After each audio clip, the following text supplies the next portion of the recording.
Anywhere in the world in 18 hours and whatever the nation needs. Loss on the battlefield is expected. And you're doing what the 82nd does. But far from the front lines, it's what you don't see. You understand what everybody's going through. The things you don't always expect. Everyone goes through something that threatens a soldier's safety. Even though you're in the 82nd Airborne Division, every day is not perfect.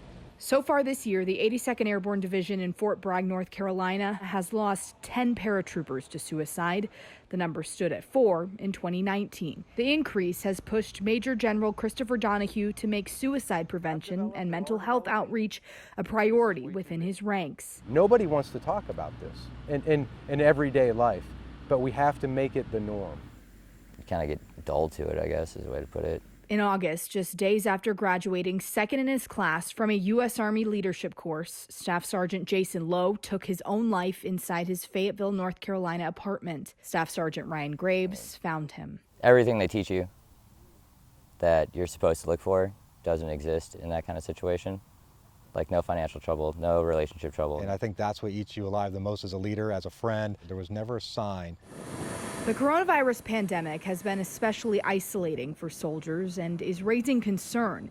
Many return from overseas deployments to mandatory quarantines. Immediately coming off the plane, no ceremony, going straight into quarantine. Visits to family and friends out of state were also put on hold. The way I describe it is COVID has made us a division of strangers, okay? And we're doing everything in our power to bring everybody back together. Suicide is one of the leading causes of death in the United States. The most recent data from the Department of Defense shows the number of suicide deaths among active duty service members increased between 2013 and 2018. Most service members were enlisted men under 30 years old. You consider every decision you make and the impact on 630 heartbeats that are in your formation. The 82nd Airborne Division is now creating support groups, sober living barracks, and working to train leaders to better help struggling soldiers. Is enough being done? We have to lead the nation.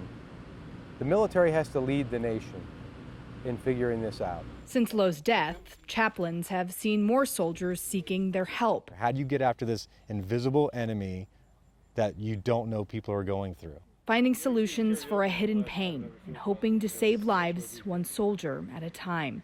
Sarah Blake Morgan, The Associated Press.